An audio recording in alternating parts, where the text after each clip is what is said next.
He'd stood in million-dollar rooms, signed deals worth billions. But the first time he saw her, it wasn't a boardroom. It was a storage hallway behind a crowded charity event. She wasn't even supposed to be there. But that night, she ruined him. Welcome back to Mr. Charles Stories, where we don't just tell stories. We bring you moments that make you feel. This story, it will stay in your chest long after it ends. So lean in. Because this one starts with a borrowed dress and ends with a man brought to his knees. The lights in the ballroom were too bright. Silas Wren adjusted the collar of his tux as his CFO whispered updates in his ear. Across the room, champagne sparkled. Laughter echoed. Everyone wore wealth like armor. He hated these nights. His company had just closed its third major acquisition in under a year. His face was on magazine covers. His inbox was flooded with investor requests, but he didn't want to celebrate. He wanted out. Still, his assistant insisted he make an appearance. His name was printed on every banner. Wren Global, official sponsor. So he showed up. Smile tight. Eyes scanning for the exit. That's when he saw her. She wasn't standing near the donors, wasn't even seated at a table. She stood near the back, alone, holding a clipboard. No name tag, no smile. A woman in a floor-length navy dress, nothing like the glittered gowns worn by others. Her hair was tied up, like she didn't want to be noticed. But Silas noticed her anyway, and she wasn't looking at anyone. She was watching the volunteers load napkins into boxes behind the curtain. He stepped away from his group without thinking, walked straight toward her. "You look like you'd rather be anywhere but here," he said. Her eyes snapped up, startled. But she didn't smile politely or flutter like others did when they realized who he was. She studied him. "Is it that obvious?" she replied. He grinned. "I thought I was the only one." "I'm not a guest," she said. "I just filled in last minute. Someone cancelled and they needed an extra pair of hands." "You look like you run the place," he said. She tilted her head. "I'm wearing shoes that don't fit, and this dress isn't mine." He laughed. She didn't. Most women melted when they realized who he was. Zaria didn't. She didn't ask what he did, didn't lean closer, didn't even introduce herself. When the lights flickered, signaling the start of the next speech, she took a small step back. "You should get back to your circle," she said. "They're probably looking for you." "Maybe I don't want to be found." She raised a brow. "Rich men usually do." He chuckled. "And what do you think I want?" Zaria didn't answer. She simply walked past him, toward the storage room where more boxes waited. He stood there, watching the only woman in the building who walked away. An hour later, he saw her slipping out a side door. No coat. Her phone pressed to her ear. She looked exhausted. He followed, slow and careful. Outside, the wind had picked up. She ended the call with a sigh and stood by the curb, hugging herself. He approached. "Let me call my driver. I'll drop you wherever you're headed."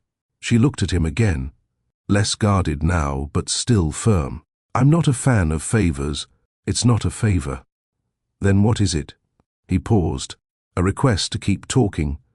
That's all." Zaria smiled faintly. "Maybe next time."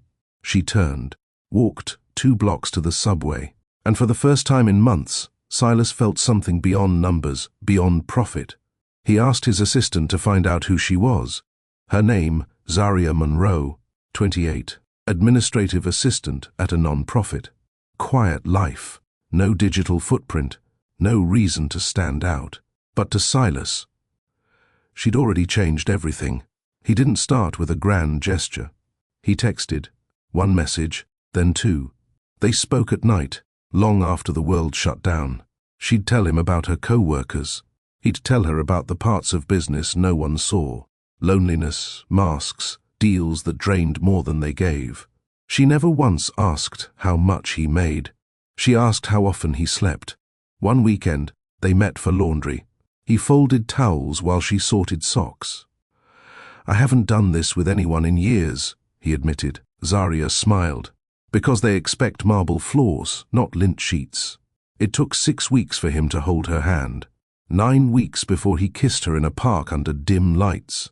12 before he asked her to move in. She said no, not because she didn't care, but because she needed him to show up first. So he did. He didn't kneel in public, didn't announce it online. He asked her in their kitchen, while she laughed at the eggs he ruined. "Zaria," he said, hands still sticky with yolk, "I've never felt more sane in my life than when I'm with you." She froze. "I want you. Not for photos, not for headlines, just for us." Zaria looked at him. "Only if the world outside stays outside." Silas nodded. "I only want the quiet." They married in a small garden in Cape May. 6 people, a cake from a local baker, and a man who had everything, finally choosing something that didn't need to be bought. She didn't take his name. He didn't care, because in that moment, Zaria Monroe was the only home Silas Wren had ever known. Their first place was nothing like the penthouses Silas used to live in. 2 bedrooms, exposed brick, and a leaking faucet that made noise at night. But Zaria didn't mind. She filled the place with small things, blankets she crocheted, herbs on the windowsill, music that played while she cooked. Silas started coming home earlier. He left his phone in the drawer during dinner. He took off his shoes at the door. Zaria noticed. She'd glance over while folding laundry or wiping the counter and smile to herself, like she was quietly proud of him for learning how to just be present. They didn't have grand vacations or champagne dinners, but they had Sunday mornings in socks, pancakes with too much syrup, moments where Silas would stare at her from across the table and say, "I don't know how I used to breathe without you." Zaria never asked for more than time, and for a while, he gave it to her. He stopped responding to emails after 8. He cancelled weekend meetings. He sat beside her with takeout and let her talk about her day without checking the clock. When Silas's company landed a global investment partnership, everything changed. The phone started ringing at odd hours. The meetings stacked. The media requests piled in. His assistant began managing every minute of his life again. Zaria tried to be understanding. "I know this is your season," she said one night as they stood by the sink.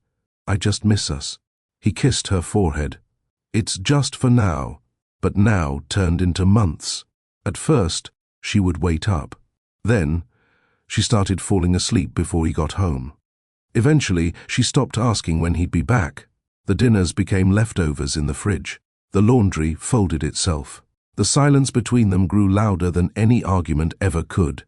One night, she found a photo of him online, smiling beside a female board member at a gala she wasn't invited to. Her hand hovered over her phone. She didn't call him. She turned off the screen and sat in the dark. He noticed the distance. He noticed her back turned in bed. He noticed the way she stopped singing in the kitchen, how she no longer curled up on his chest during movies. But the pressure was real. Investors needed results. His name was attached to every move the company made. He told himself, "When this quarter is over, I'll fix things." But another quarter came, then another. It was late. Silas had just finished a call. He loosened his tie and looked up, and there she was. She wasn't crying. She wasn't angry. She was tired, quiet, and that scared him more than yelling ever would. "I feel like I'm losing you," she said. "To everything you said you never wanted." He opened his mouth, closed it. What could he say? That she was wrong? She wasn't. Zaria stared at him a moment longer, then walked into their room, alone. She didn't leave right away. She still made breakfast, still watered the plants. But the way she moved was different, as if she was wrapping up things, preparing to carry only what she needed. Silas kept promising himself he'd change, but change never came. And Zaria, she stopped waiting. She packed quietly, one drawer at a time. She left a note on the mirror, not a letter, just a line. "You don't have to be a bad man to be a bad husband." No yelling, no broken plates, no storm. Just her name missing from the mailbox the next week, and a cold space beside him in bed. He told himself she needed space. That she'd call, that she'd come back when the pressure eased. But deep down he knew He hadn't just lost her. He gave her up. He told friends they separated on mutual terms. Told staff it was amicable. Told himself he needed the focus to grow the company.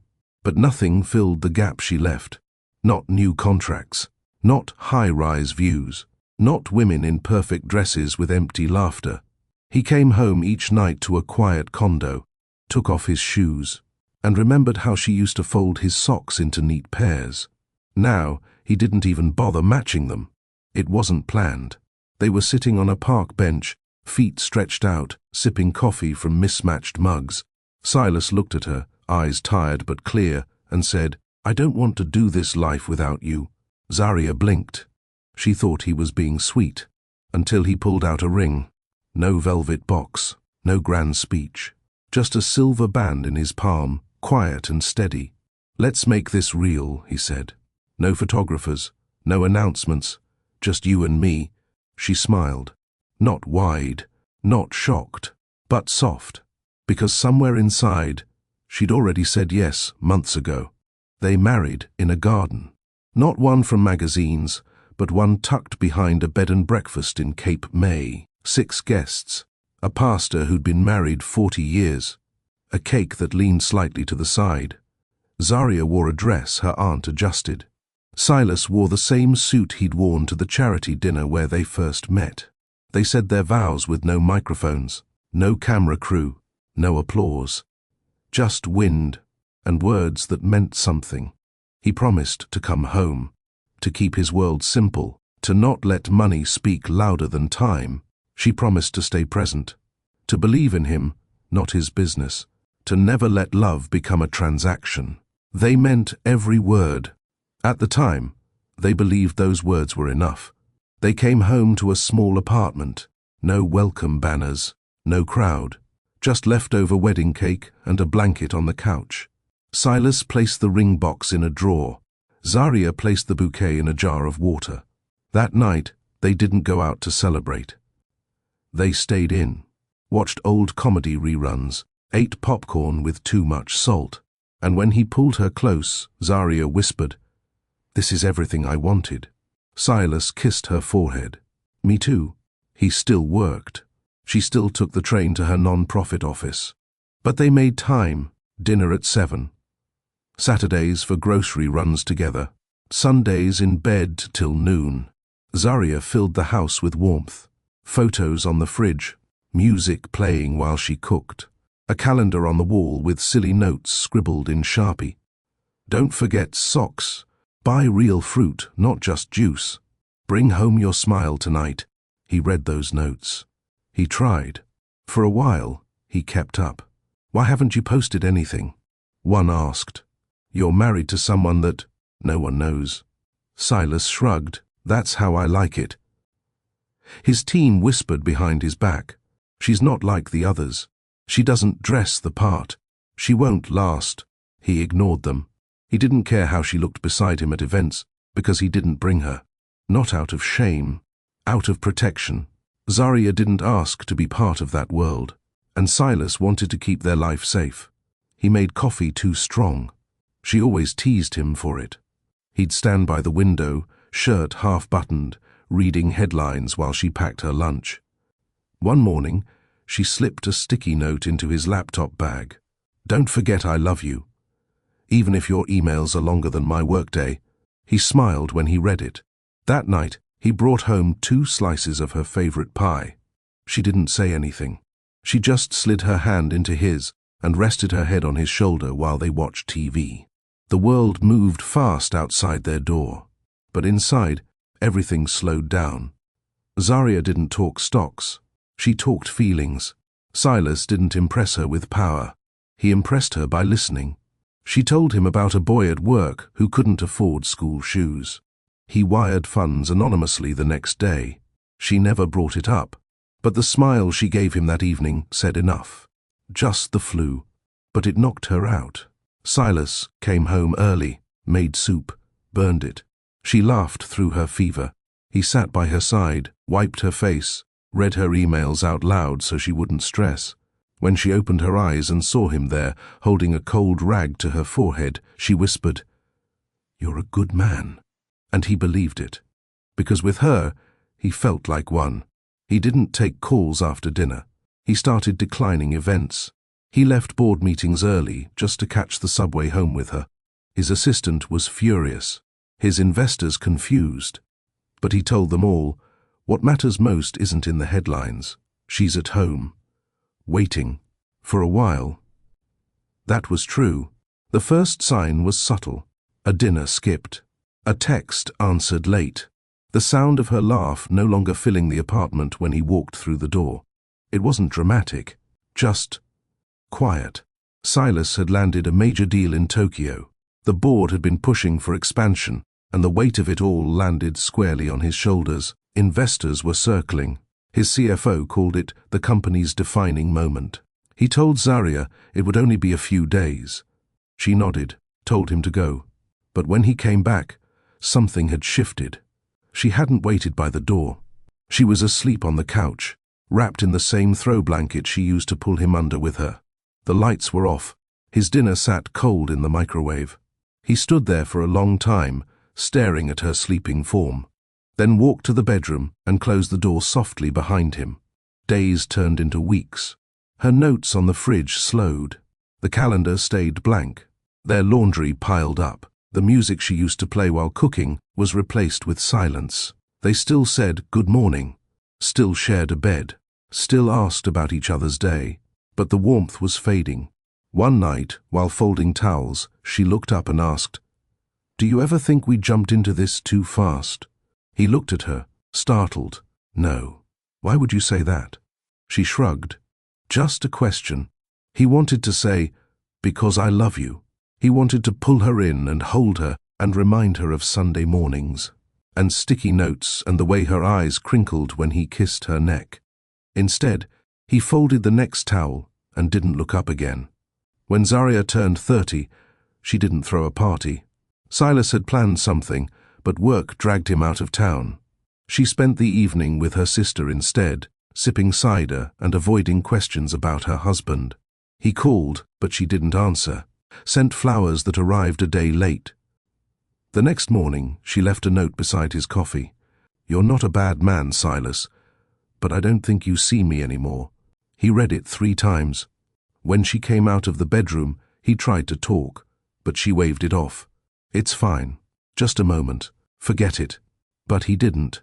The following week, he came home with her favorite ice cream. She smiled, kissed his cheek, thanked him, but her eyes looked tired. Zarya started working later, took up more shifts at the non-profit, started volunteering on Saturdays. She filled her days, not because she wanted to be busy, but because the silence at home was heavier than the work. Silas noticed, but he was also drowning. Shareholders wanted updates. Media outlets requested statements. Expansion talks with a foreign firm were underway. He told himself this was a phase, that he'd fix it after the next big deal. Zarya waited. She believed in him, believed in what they had, but she also believed in herself, and she was slowly remembering what it felt like to be alone. One night, she came home to find him asleep at the table, face resting on open folders and his phone buzzing endlessly beside him. She turned off the light, pulled a blanket over his shoulders, and walked into the bedroom. She closed the door behind her. He didn't wake up. That Sunday, she skipped their grocery trip. He didn't ask why. She didn't offer. She started putting her clothes in a separate drawer. Not because she was leaving yet, but because she didn't want to have to do it all at once when she did. He was scheduled for a TV interview the next day.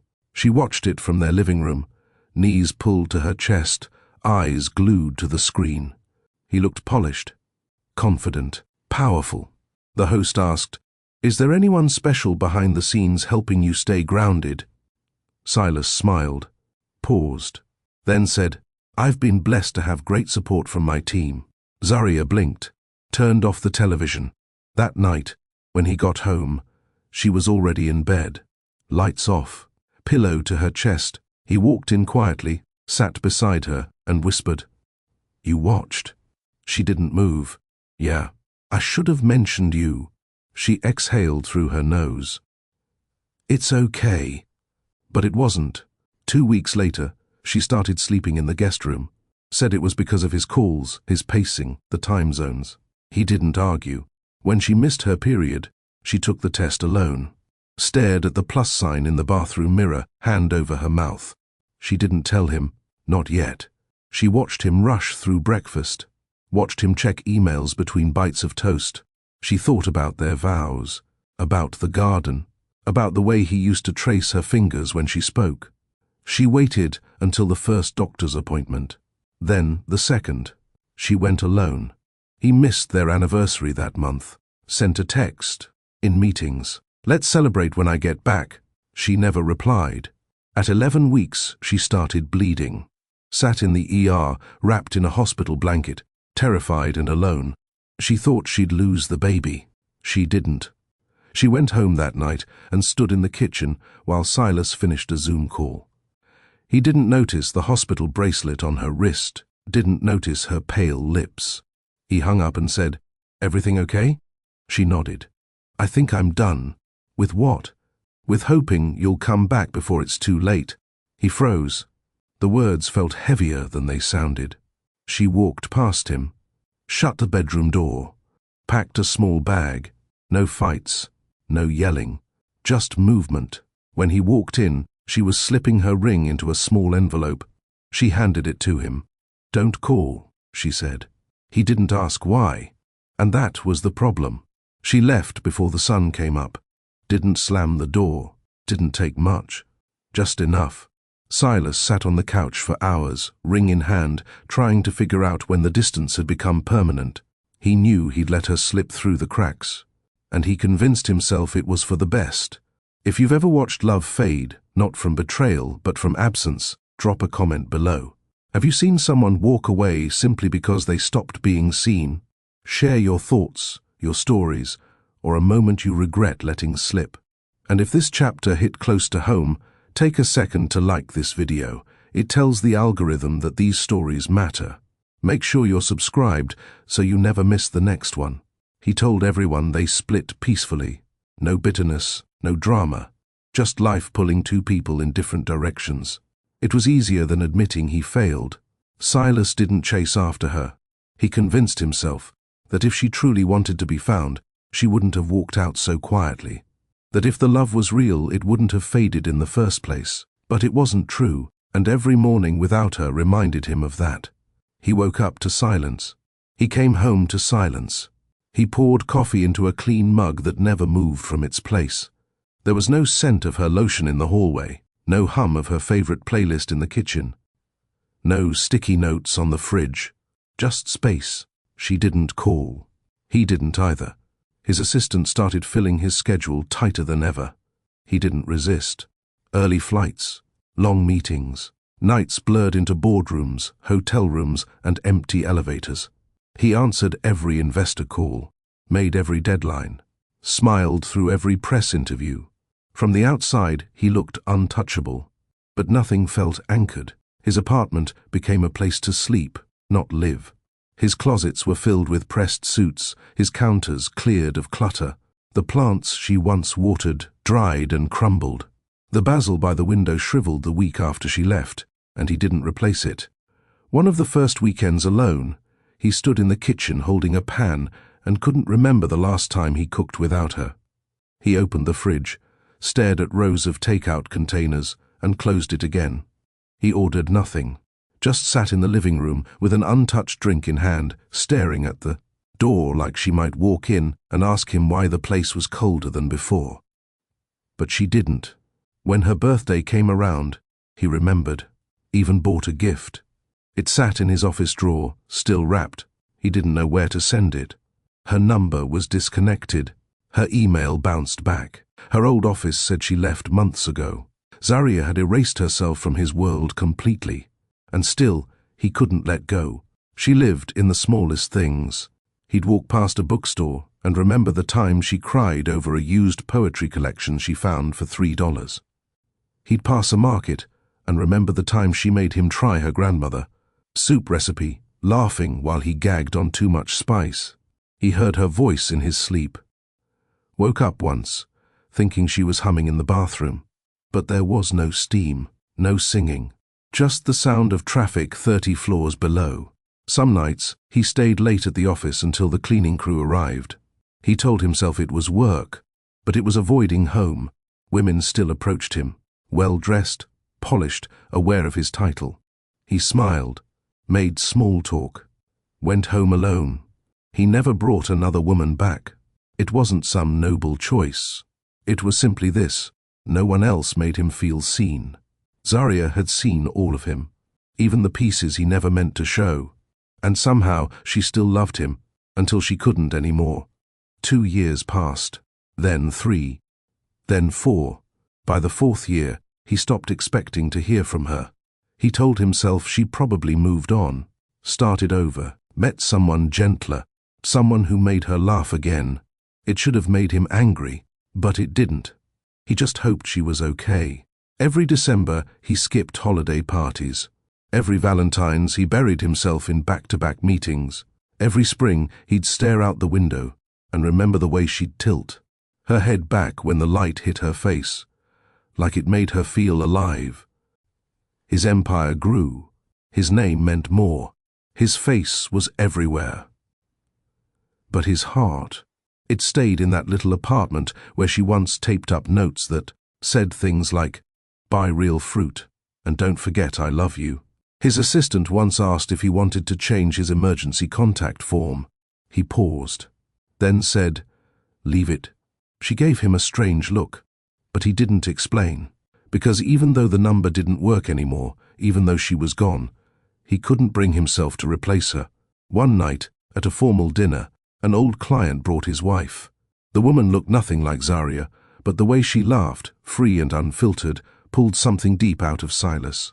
He excused himself early, went back to his hotel, poured a glass, then another. That night, for the first time, he opened the photo album on his private phone. It was hidden under a folder named Misk. There she was, Zarya in her hoodie, curled up with a book. Zarya making a face while trying on oversized glasses. Zarya asleep in his shirt, hair tangled across his pillow. He swiped slowly. 100 quiet moments. Moments he didn't know were the last. His throat tightened. He wanted to throw the phone. Instead, he turned off the screen and sat in the dark, asking himself the same question every lonely man does too late. Why didn't I fight for her? Time passed differently for Silas now. Not in weeks or quarters, not by growth reports or stock trends. It passed in silence, in empty drawers, in unanswered questions. He stopped talking about her, not because he didn't care, but because no one around him had ever really known her. They knew the man he was at work, the focused CEO, the sharp mind, the leader. But the man she'd known, the one who learned to cook because she hated frozen meals, who took the bus with her just to hold her hand quietly through the city, that man was hidden, gone somewhere inside him. Every now and then, he'd hear her name in conversation. A different Zarya, a different life. But it would jar him, and for a moment his breath would catch. He hated that. He told himself he was over it. He lied. One evening, after a long day of negotiations, Silas returned to his penthouse and stood by the massive window overlooking the city. It was beautiful, clean, cold. He thought of the small apartment they'd shared, the one with the leaky faucet and cluttered bookshelves and half-burnt candles she refused to throw out. He missed that space more than any view this city could offer. A knock at the door pulled him back. His assistant stepped in. "Sorry to interrupt. There's a charity invitation you might want to see." He waved her off at first, but she insisted. Local initiative, community rebuilding. They're honoring major contributors. Your name's listed. He stared at the envelope. Plain, unassuming. "I didn't agree to anything. You've donated under the corporate wing. They probably tied your name to it." He almost tossed it, but something made him keep it. 3 days later, he found himself in a quiet corner of a community center he didn't recognize, surrounded by volunteers, local leaders, and neighborhood families. It wasn't like the galas he usually avoided. No velvet ropes, no red carpet, Just foldable chairs and kids running through the halls with juice boxes. He didn't belong here. He stayed near the back, nodding politely as people thanked him for donations he barely remembered authorizing. Then, he heard it. A sound that didn't belong to this room, yet stopped everything inside him. A soft hum. Familiar, gentle, almost forgotten. He turned, and the moment his eyes landed on her, everything stopped.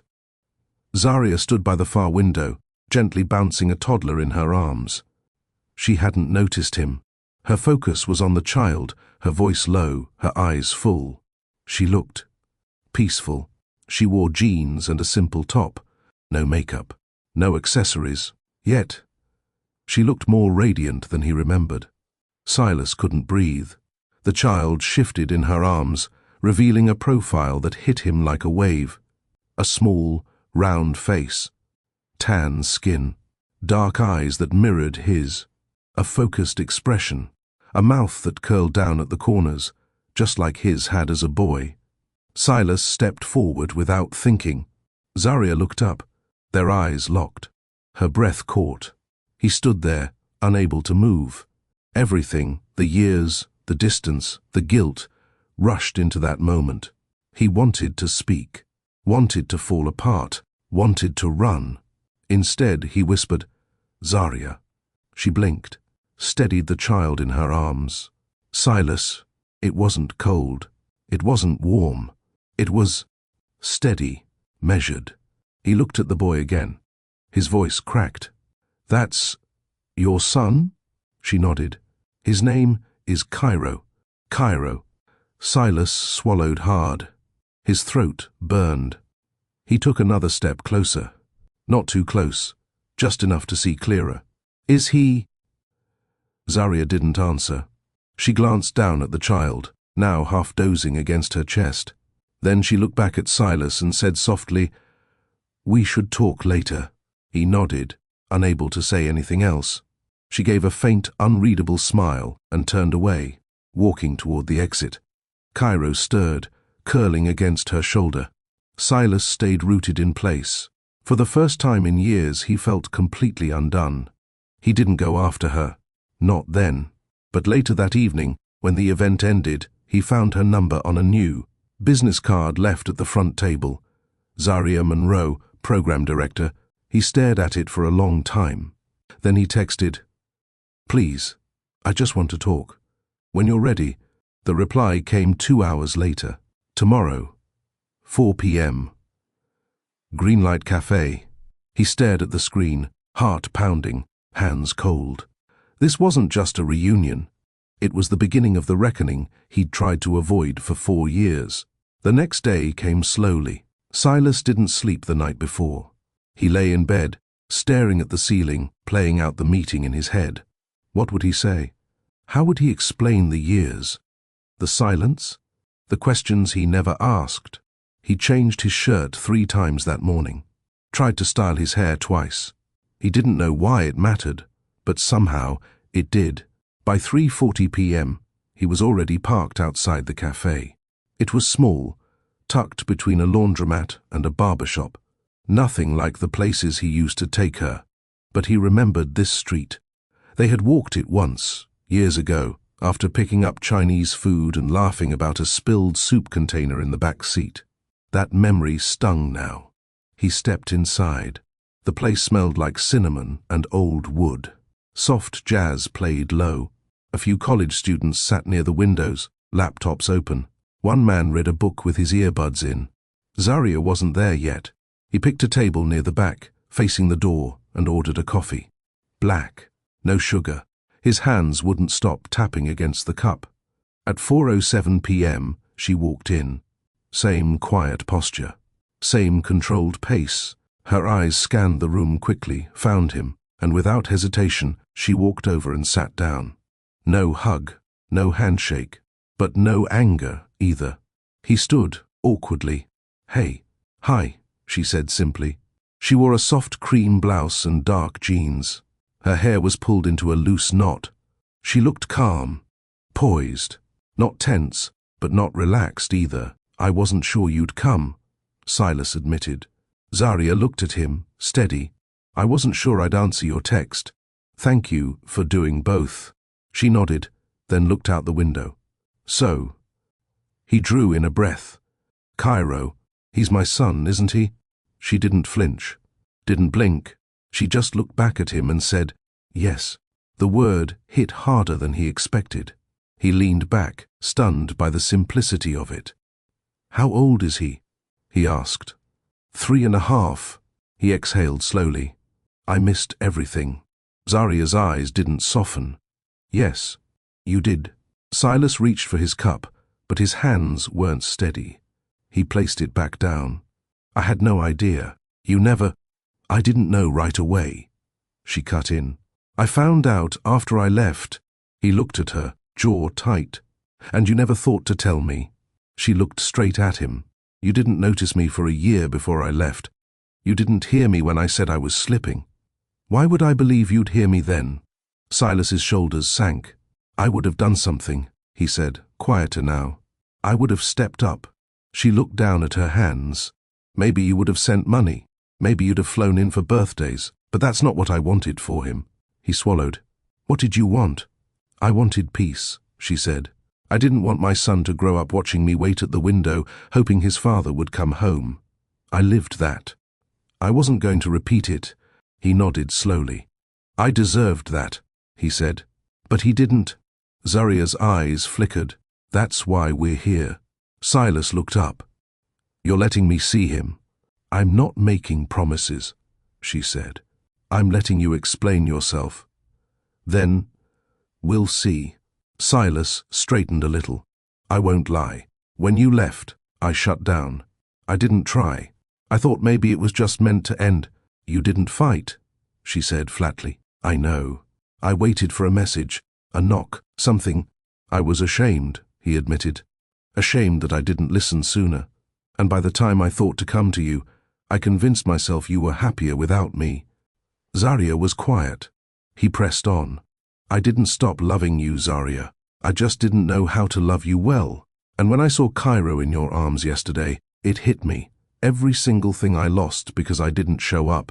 She blinked slowly, absorbing his words. Silas leaned forward, voice steadier now. I'm not here to fix everything.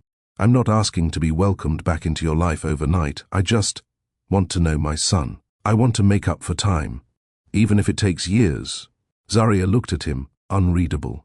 He doesn't know about you, she said. Silas nodded. I understand. I never told him his father was gone. I just told him it was the two of us. And that was the truth, Silas said. Because the first was gone. She sat back, eyes glassy but not crying. He loves dinosaurs, she said, voice soft. And peanut butter, but only the crunchy kind. He likes stories before bed, 3, minimum, and he hates loud noises. Silas smiled gently. Just like I did. Zarya nodded. They sat in silence for a minute. Then she said, I'm not ready for anything big, but I'm not going to keep him from you. Silas's chest tightened. Thank you. She looked at him again, slower this time. If you want to see him, it has to be slow, controlled. No gifts, no surprises, just presence. I won't miss a single minute. We'll start small, she said. You can come with me to pick him up next week. If he asks, you're a friend. Silas didn't flinch. That's fine. I don't want him confused or overwhelmed. His world is steady. I built it that way. I won't disrupt it, he promised. She studied him again. You look older. I feel it. She smiled faintly. Still can't drink coffee without making a face? He chuckled, still bitter as hell. Another pause. Then she stood. I have to go. Silas stood too. Zarya. She looked at him. I know I don't deserve kindness, but thank you for letting me try. Her voice was low. I'm not doing it for you. I know. He watched her leave the cafe, her pace still steady, her frame smaller than he remembered. As the door closed behind her, Silas sat back down, heart racing, mind spinning. For the first time in 4 years, he felt hope. It was faint, fragile, but it was there. The days moved slowly. Every hour leading up to that pickup was stretched thin by nerves. Silas hadn't felt since he was a teenager waiting for a first date. Zaria hadn't texted again after they left the cafe, but the time and place were clear. Monday at 2:45 p.m., outside the daycare. Silas arrived at 2:20, sat in his car with the engine off. He didn't scroll through his phone, didn't answer emails. He just stared at the front of the daycare, watching little faces press against the window, waiting for parents. He wasn't here to introduce himself. He was just here to watch, to listen, to be present. At exactly 2:45, Zaria's car pulled up. She stepped out first, adjusted her shirt, and walked toward the building like she had done it 100 times before. She didn't look around, didn't smile. She was focused. Silas followed behind at a distance, staying near the edge of the sidewalk. 5 minutes later, she stepped out again, this time with a boy holding her hand. Cairo. His legs were short, his hair full of tight, dark curls, his steps confident as he skipped over a crack in the concrete. He looked like him, and yet nothing like him, softer, lighter, free. Cairo talked non-stop as they walked toward the car, Zaria nodding along. Silas didn't move, just watched. When they reached the car, she looked up, eyes meeting his for the first time that day. She nodded once, a silent signal. Cairo noticed and turned, looked straight at him. Silas's heart stopped. The boy blinked, then looked up at his mom. "Who's that?" Zaria crouched down beside him. "That's a friend." Cairo tilted his head. "Your friend?" "Yeah, an old friend." Cairo stared again. Silas waved, slow and careful. Cairo didn't wave back. But he didn't frown either. He just said, "He looks like me." Zaria smiled tightly. "He does." Cairo looked at her again. "Is he coming with us?" "Just for a little bit. To walk." Silas walked alongside them down the sidewalk. Not too close, not too far. Just close enough to hear the boy talk about his day. "I made a green dinosaur with glitter. Miss Lee said it was the best one. I told her glitter makes it faster."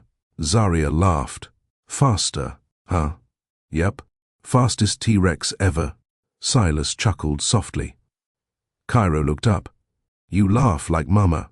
Zaria's smile faded just slightly. She looked at Silas, eyes lingering for a second. "Maybe that's because we used to laugh at the same stuff," she said. Cairo accepted that answer without asking more. He kept walking, kept talking.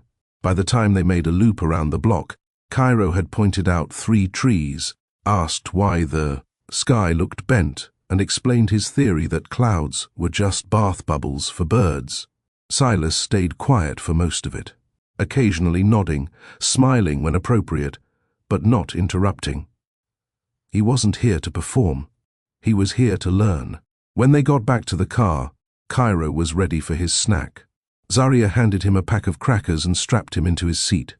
Before she closed the door, Cairo looked up again. "Is he coming home too?" Zaria paused. "No, baby, just today." Cairo thought for a second. "Can he come again?" Zaria looked at Silas. He waited, holding his breath. She turned back to her son. "Maybe." Cairo grinned. "Okay, he can bring dinosaurs next time." She closed the door. They stood in silence as Cairo munched noisily in the back seat. Silas finally exhaled. "He's incredible." Zaria nodded. "He's everything. I see that." They stood for another moment, neither quite ready to leave. "I don't want to rush anything," Silas said, "but I'm here. Whenever you let me be." Zaria folded her arms. "He doesn't need you to impress him. He needs you to be consistent." "I can do that." "I've heard that before." He looked at her. "Not from me." She didn't smile, but she didn't walk away either. "I'll text you," she said, stepping back toward her door. "Zaria," he said before she opened it. She looked over her shoulder. "Thank you." "For today," she nodded, quietly. "Don't waste it." He watched them pull off. Cairo's little hand waved from the back window. This time, Silas waved back. He showed up again that Friday. Zaria had agreed. Short visits, always supervised, no grand gestures. They walked together through a nearby park. Cairo had a plastic shovel and a sandwich bag full of crackers. He talked about frogs. Silas listened like it was the most important story he'd ever heard. By the fourth visit, Cairo asked if Mr. Silas could push him on the swings. Zaria watched from a bench. Silas knelt down. Not too high. Cairo grinned. Super high. Zaria called out, medium high. Silas laughed. Mamaz. The boss. Cairo giggled as Silas pushed the swing gently, letting it rise and fall in safe arcs. That evening, Cairo fell asleep on Zaria's shoulder before they made it to the car. She paused at the door. Silas reached over to help open it. Their hands brushed. Neither pulled away. He didn't miss a single visit. He didn't ask for more than she offered. Didn't bring toys or gifts or promises he couldn't keep. He brought time, patience, presence, and slowly, Cairo noticed. Mama, he asked one evening, why does Mr. Silas know how to tie my shoe like you? Zaria smiled softly. Maybe because he practiced. Cairo thought for a moment. He should come every day. Zaria kissed his forehead. We'll see, but her voice wasn't guarded this time. It was open, cautious, hopeful. Silas didn't expect it to feel like this. He thought seeing his son would be the most emotional part, watching him smile, hearing his little voice, knowing the boy existed because of something he and Zaria once shared. But it wasn't just Cairo. It was the way Zaria watched. She didn't say much during the visits. She kept a careful distance, not cold, not unkind, but always observing, always measuring. And Silas understood why. She was protecting the one piece of her world that still felt safe. He didn't blame her. He admired it. Every time she brought Cairo out, dressed neatly and weather-appropriate, clothes snack in hand, backpack secure, Silas saw her strength, her structure, her care. She hadn't just raised a child. She had built a life, without him. And as much as he wanted to be part of it now, he also saw what his absence had cost. It was in the routines, the way Cairo clung to her hand, the way he looked to her after every question, as if she held the final word on everything. Silas didn't interrupt that bond. He never tried to cut through it. He respected it. Every visit, he stayed on time, stayed present, stayed patient. He learned Cairo's favorite color changed weekly, that he liked his sandwich crusts removed, that his bedtime routine included brushing his teeth to a song Zaria made up, something about space and jelly beans. He memorized the little things, asked about his drawings, let him lead conversations. The boy started to lean into him, not suddenly but gradually. A hand tugged at Silas's sleeve one day.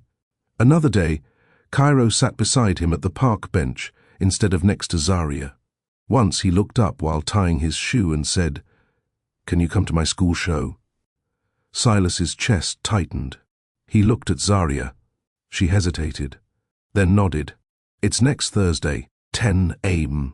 "I'll be there," Silas said. He took the day off, cleared the schedule, cancelled 2 investor calls. When he showed up, Cairo was already bouncing in line with his classmates, wearing a paper crown and dinosaur stickers all over his shirt. He spotted Silas and waved with both arms. "Mr. Silas." The teacher raised a brow, clearly unsure who he was. Zaria stood at the back of the room, smiling faintly. Silas walked over and stood beside her. "He's loud today," he whispered. She nodded. "He gets excited when people show up for him." Silas didn't speak. The kids sang 2 songs. Cairo shouted more than sang, swaying off beat with no rhythm at all. But his smile lit up the room. Silas didn't blink the entire performance. Afterward, Cairo ran up and hugged both of them at once. His arms barely reached around their legs. "You came." "I said I would, didn't I? Can you come next time too?" Zaria looked down. "We'll see, baby." But she didn't say no. That afternoon, Zaria let Silas drive them home. She sat in the back with Cairo while Silas drove carefully, hands stiff on the wheel. He hadn't driven them anywhere since before the divorce. Back then, she always rode up front, hand on his arm, head against the window. Now, the silence was new, but not uncomfortable. When they reached her place, she invited him up, not inside, but just to walk them to the door. Cairo bounded ahead. Zaria fumbled with her keys. Silas stood behind her, quiet. She unlocked the door, stepped inside, then turned. "Do you want to come in for a minute?" It wasn't a big gesture, but for Silas, it was everything. He nodded. The apartment was modest, warm, lived in, toys in baskets, books on shelves, pictures taped to the fridge, no marble countertops, no designer furniture, but it was real and peaceful. Cairo showed off his toy shelf, then ran to the bedroom to get a drawing he'd made that morning. A stick-figure dinosaur with a sun, a tree, and two people holding hands. "This one's me," he pointed. "And this is Mama. And this," he paused, "this can be you." Silas's voice cracked. "I'd like that." Zaria didn't speak, but he saw it. Her eyes turned away just slightly, as if the moment hit harder than she expected. Cairo ran to the kitchen, leaving them alone in the small living room. Silas sat down on the edge of the couch. "You've made a beautiful space." Zaria leaned against the wall. "It's been good for us. I can tell." Silence sat between them for a few seconds. Then she said, "You're different." He looked up. "You're quieter, more careful. I lost the loud version of myself." She nodded. "Maybe that's not a bad thing." Silas looked at her, eyes soft. "You're different too." "Yeah, I had to be. You were always strong. I just didn't know how much." They stayed like that until Cairo came barreling back with a book. "Mama, can we read before dinner?" Zaria hesitated, looked at Silas, then back at her son.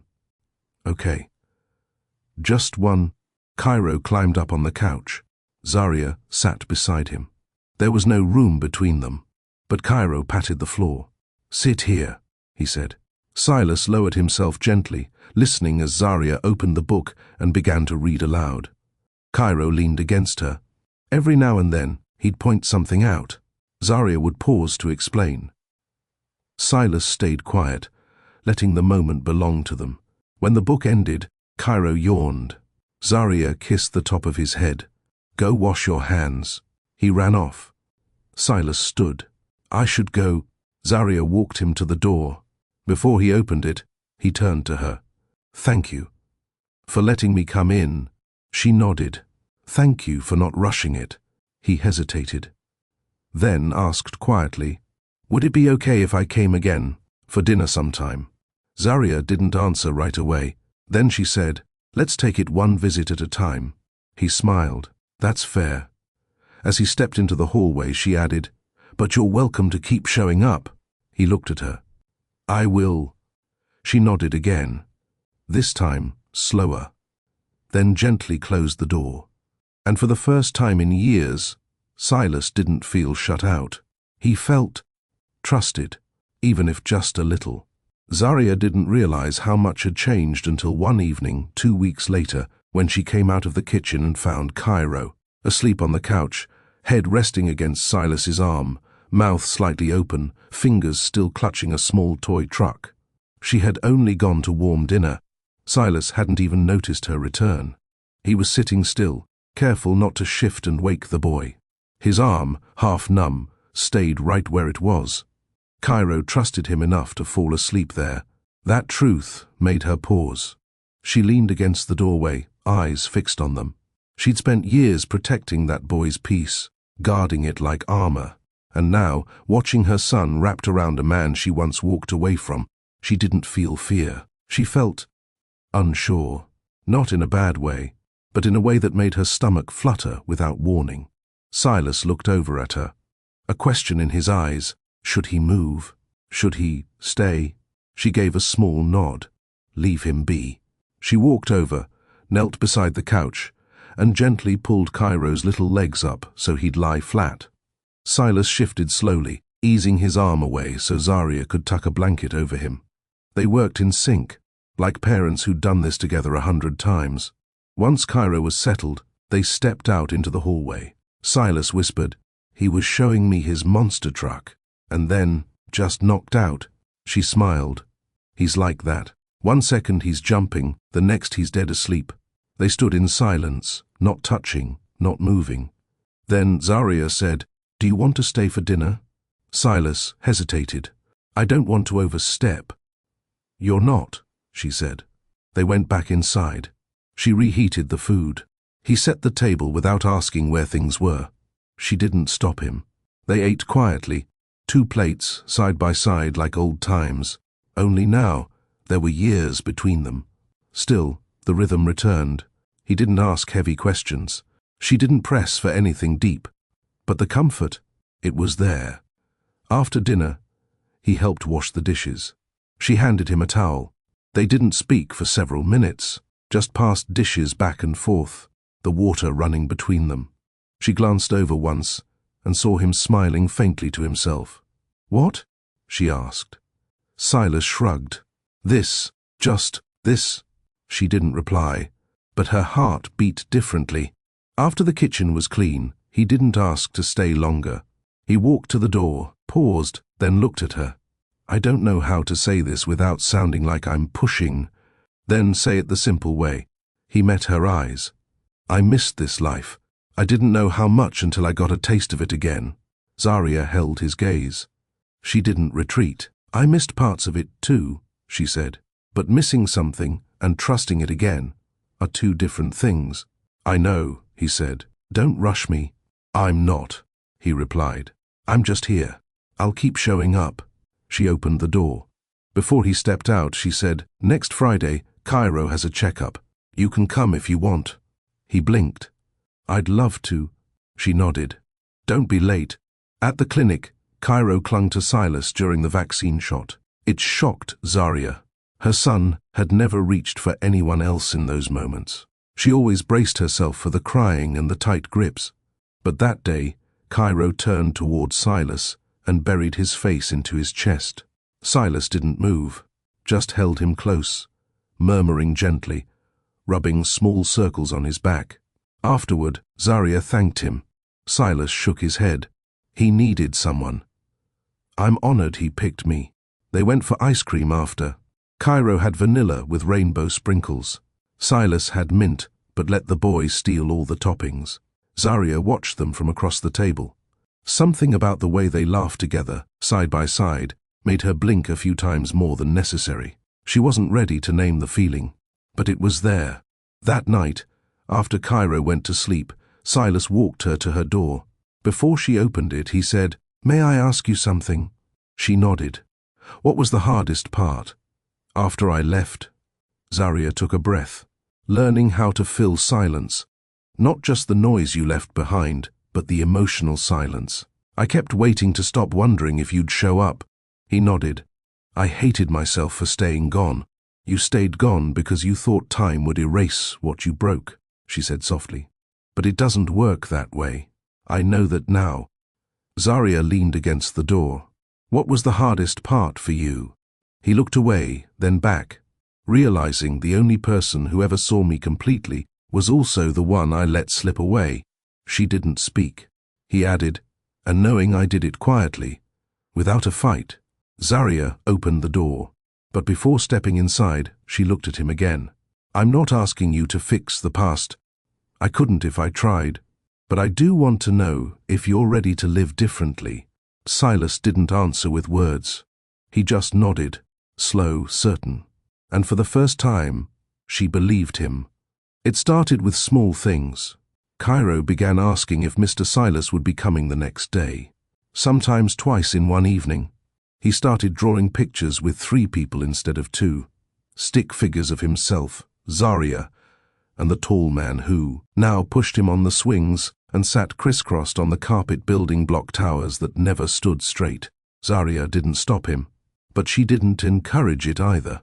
She watched how Silas arrived when he said he would, watched how he didn't bring expensive gifts, watched how he kneeled down to Cairo's level when speaking, never towering over him. And she watched the boy begin to glow. Cairo had always been curious, warm, and independent. But now, his questions came with a new tone, a different kind of light in his eyes. One evening, after Silas left, Cairo sat on the couch with his legs pulled up under him. "Mama, did Mr. Silas used to live with us?" Zaria froze. She looked over from the kitchen, towel in hand. "Why do you ask?" Cairo shrugged. "You talk like you knew him before. Like before I was here." Zaria came over, sat beside him, and thought for a second. "I did know him before." Cairo looked at her. "Were you friends?" She nodded. "Yes." "A long time ago." Cairo leaned his head on her arm. "I like when he's here. I don't feel like just us anymore." Her breath caught. Not in pain, not in joy, in truth. She kissed the top of his curls. "I'm glad he makes you happy." That night, after Cairo fell asleep, Zaria sat in the hallway with the monitor beside her. She stared at the blinking light and thought about the life she had built. Alone, strong, controlled, and how, somehow, without noise or pressure, Silas had found his way back into it. She didn't feel afraid, but she did feel the edges of herself shift. A week later, Zaria asked Silas to take Cairo to the bookstore alone. "I have a work call," she explained. "You can handle him for 2 hours?" Silas blinked. "You're trusting me with him, alone?"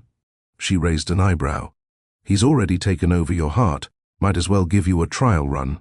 He smiled. "I'll earn it." She handed him a canvas bag with snacks, water, a small toy car, and a list of Cairo's bookstore rules. No running, no yelling, no stacking books taller than your head. And if he wants to sit and read, let him. "I think I can manage that." She knelt to Cairo. "Be good. Listen, and don't talk Silas into buying you 10 books. Cairo grinned wide. 8 is fine. 3, she warned. "Deal." They left, laughing, and Zaria stood at the door, strangely still, not because she worried about Cairo, but because the man walking beside him didn't look like a visitor anymore. He looked like home. Silas returned with Cairo 2 hours and 15 minutes later. They were both covered in stickers, 1 on Silas's shirt pocket, 2 on Cairo's cheek, 1 on the side of his shoe. "We got a little distracted," Silas said, handing over the bag and the receipt. Zaria peeked inside. 3 books. He grinned. "And 1 free coloring sheet." Cairo held it up. "Look." He colored the sun blue. Zaria laughed. "Why?" "Because I'm different," Silas said. Cairo added. He said blue sun means anything is possible. She looked at Silas. The sticker on his chest, the boy glued to his side, and she said softly, "Maybe it does." After that day, Cairo began asking Silas to read bedtime stories more often, sometimes over the phone, sometimes in person. Zaria allowed it slowly, kept her boundaries clear, but when Cairo hugged Silas goodnight, she didn't pull him away. One evening, Silas lingered after the story. Cairo had fallen asleep mid-sentence, arms tangled in the blankets. Silas pulled the door gently closed and turned to Zaria in the hallway. They didn't speak, just stood there in the soft light, surrounded by the quiet hum of a settled home. He exhaled. "You built a beautiful world." Zaria looked down. "It wasn't easy. I can see that now." They walked toward the kitchen. No rush, no plan. She poured tea. He washed 2 dishes left in the sink. They moved like they used to, without explanation. She finally said, "You're not the same man I left." He looked at her. "And you're not the same woman I lost." She turned toward him. "So what are we now?" He didn't answer. He couldn't. Not without making a promise she hadn't asked for. But he did step closer. Not close enough to touch, but close enough to mean something. "I'm not trying to pick up where we left off," he said. "I just want to be where you are. In whatever way you'll allow." Zaria's fingers tightened around her mug. "I spent a long time healing," she said. "I got used to sleeping alone, making every decision on my own. I stopped waiting at the door. I don't expect you to, but I want Cairo to have more. And not just a few afternoons with a man who visits. He nodded. Then let me prove I'm not visiting. They stood there a little longer. Then she walked to the hallway. Before disappearing, she looked back and said, "Don't call yourself a guest anymore." He didn't move. But when the door to her room closed, Silas sat on the couch. For the first time, he let his body fully relax. He was inside the home he never thought he'd see again. Not as a stranger, not as an outsider, but as someone allowed to return, not because he demanded it, but because he earned it. Cairo never asked for much. He didn't cry for toys in the store or throw tantrums when bedtime came. He didn't whine when Zaria said no to candy or when the park visit got cut short by weather. But what he did ask for, he asked with his whole heart. So when Silas walked into the apartment one Saturday morning and Cairo came running, arms stretched wide, it felt normal now, expected. He scooped him up, hugged him tight. Zaria was in the kitchen making French toast, her hair up in a loose bun, wearing the same old hoodie she'd worn years ago, the one Silas used to steal when it got cold. "Guess what we're doing today?" Cairo grinned. Silas raised an eyebrow. Laundry." Cairo giggled. "No." Zaria looked up. "Library puppet show. Starts at 11. "Fancy," Silas said, setting Cairo down. "Do I get to come?" Cairo nodded quickly. "You always come now." That sentence. It wasn't loud. It wasn't emphasized. But it hit Zaria in the ribs. You always come now. 4 words that her son had learned through experience, not promises. She poured the syrup slower than usual. Silas didn't comment, but he glanced at her with quiet understanding. After breakfast, they left together.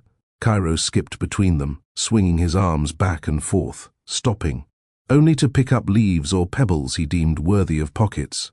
At the library, the show was filled with laughing kids and sleepy parents.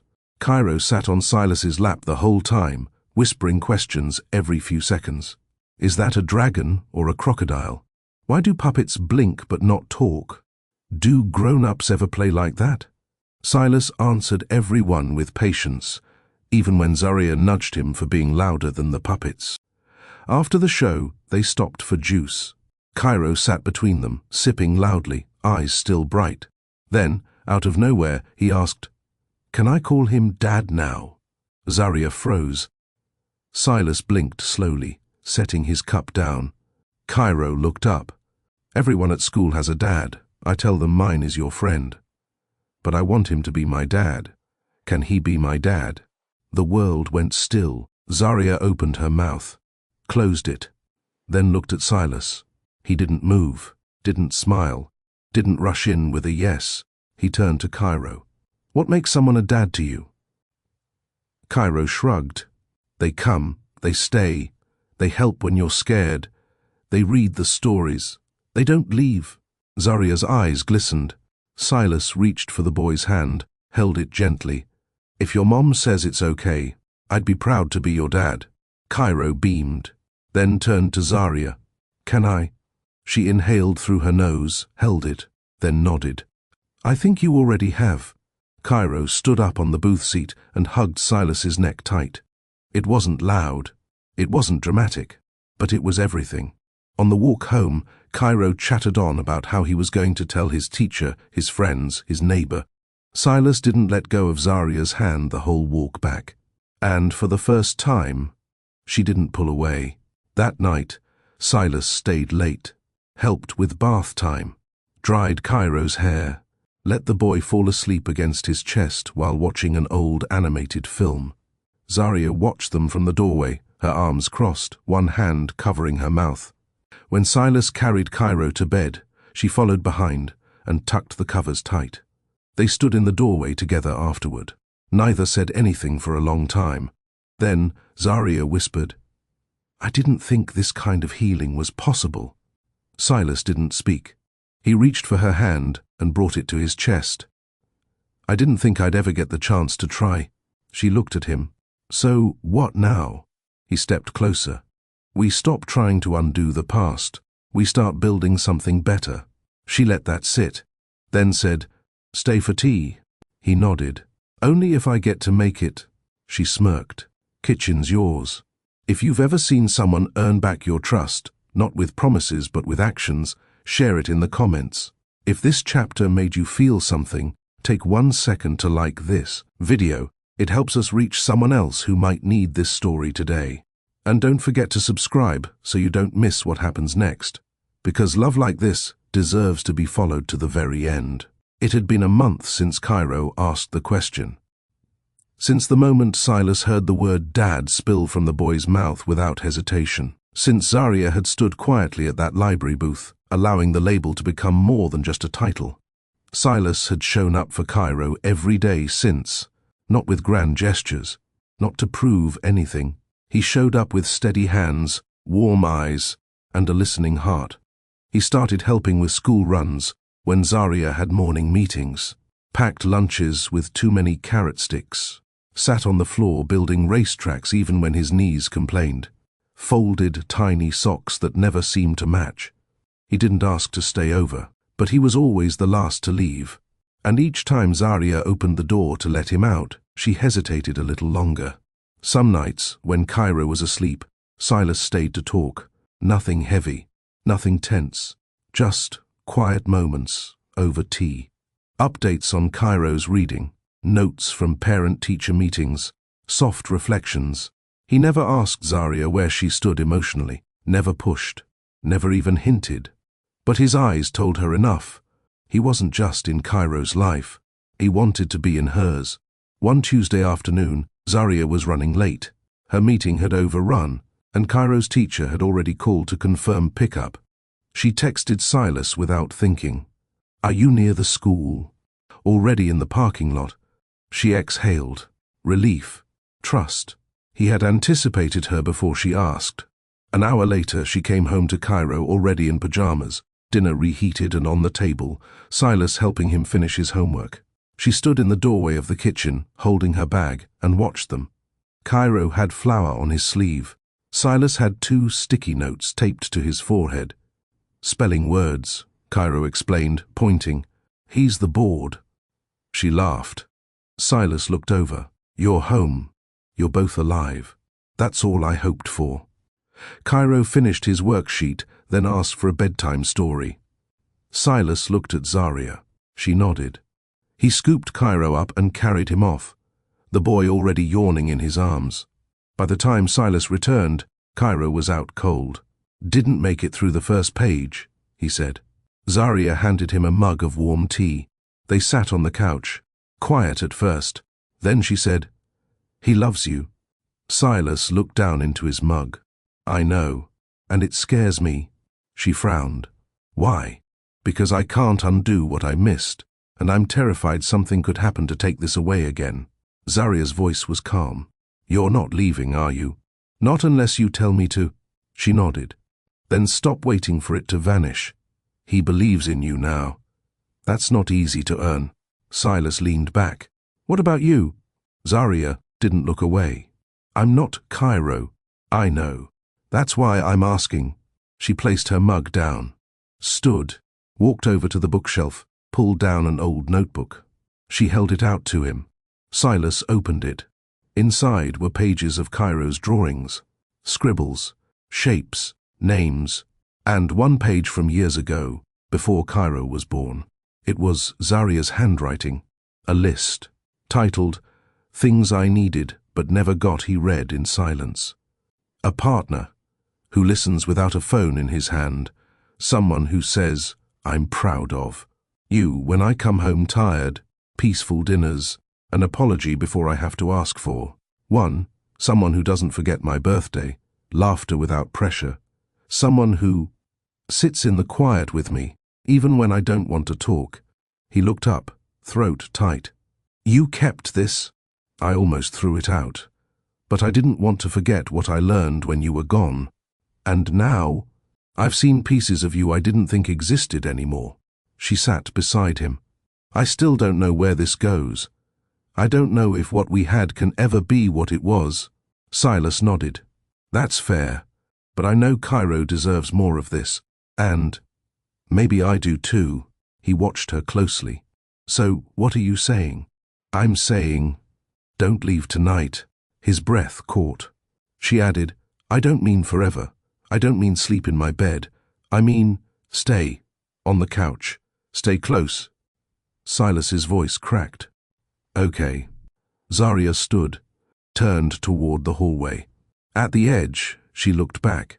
And if this ever becomes more again, don't disappear inside it like last time.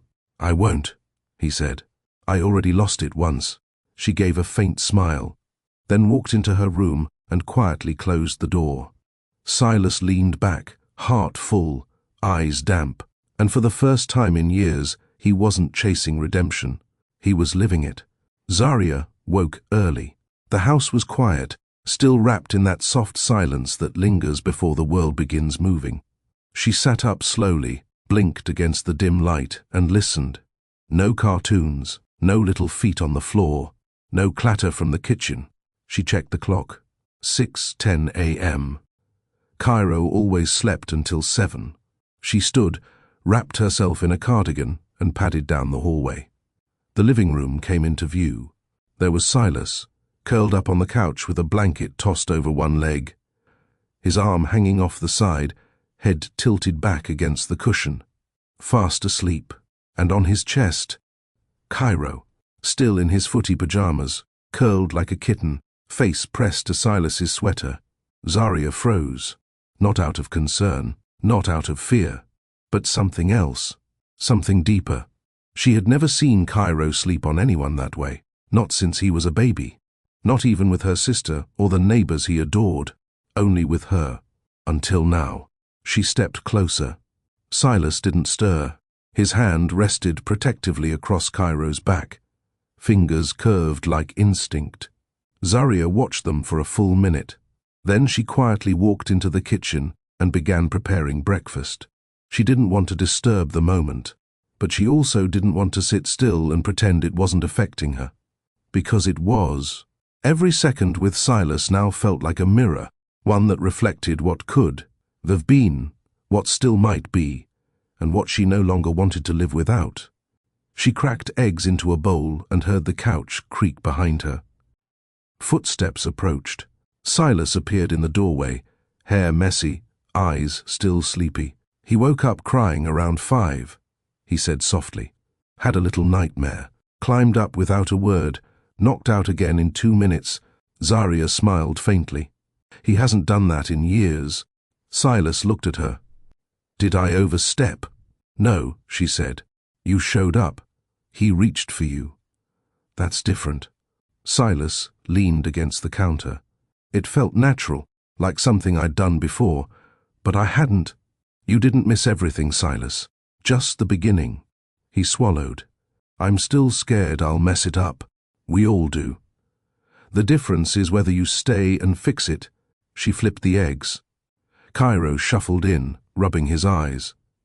Mama. I'm here, baby. He walked over, then stopped and turned to Silas. You're still here, he said, surprised. Silas nodded. I said I would be. Cairo smiled. I like waking up with both of you here. Zarya paused. Silas froze. The child hadn't said it for effect. He didn't even look at them as he said it. He just walked to the table and sat down like it was normal. But those words, both of you. Zarya plated breakfast slowly. Cairo hummed while sipping juice. Silas sat across from him, letting the boy tell his dream in full detail. Something about jelly monsters and missing socks and flying backpacks. Zarya just listened, and with each word, she felt something thawing. Not just in her heart, but in her body, in her breath, in her silence. That night, she stood at the sink drying dishes while Silas put Cairo to bed. She heard the story from the other room, heard Cairo's laugh, heard the pause when Silas tucked him in, then footsteps, then the light click of the door. Silas walked into the kitchen, drying his hands on a towel. He asked me if he could come live with me someday. Zarya turned slowly. What did you say? I told him he already has 2 homes. But I also told him, I'm happiest when I'm in this one. She watched him closely. He doesn't want a weekend dad, she said. He wants a father in the rhythm of his life, Daily, I know. Do you want that? With everything I have, she leaned back against the counter. I want to be honest, she said. Some days I look at you and forget the man you used to be, but other days, I remember too, he admitted. And I hate that version of myself. Zaria took a slow breath. You're not asking me to pretend it didn't happen, right? No, he said. I'm asking you to let what's happening now mean something. She looked at him. And if I say yes to that, then I'll never give you a reason to regret it. They didn't speak again for a while, but when she passed him the dish rag and their fingers touched, she didn't pull back.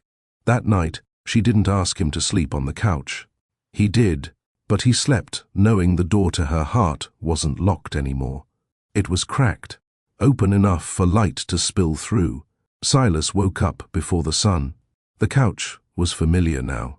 His body adjusted to its shape, his back no longer stiff from the cushions. He didn't complain, because waking here meant something. It meant he was trusted, present, consistent. The apartment was still. No early cartoons, no coffee yet brewing, just quiet. And a sliver of light creeping in from the kitchen window. He sat up slowly and rubbed his eyes. Zaria's bedroom door was closed. He could hear Cairo's soft breathing through the wall. And for the first time since returning, Silas didn't feel like a visitor. He felt like a man who belonged, not by title, not by force, but by rhythm. He stood, walked to the kitchen, and started making breakfast. He didn't know where everything was, but he remembered enough from past mornings. He cracked eggs, burned the first batch, poured juice, found the cartoon cereal box Cairo liked. 20 minutes later, Zaria emerged, barefoot, hair loose, wearing a long sleeve shirt and the same grey pants he remembered from years ago. She looked surprised at first, then calm. Early start? Silas glanced over, trying to impress the head chef. She smiled. I don't remember asking for scrambled eggs and slightly burnt toast. You didn't, but I figured I'd risk it. She poured herself coffee. Cairo's still asleep? He nodded. Didn't move all night. She took a sip, sat on the edge of the table, not opposite him, but beside. For a few minutes, they didn't speak, just ate together in peace. Then Zaria said, My lease is up in 3 months. Silas looked up. She continued, I've been thinking about what comes next.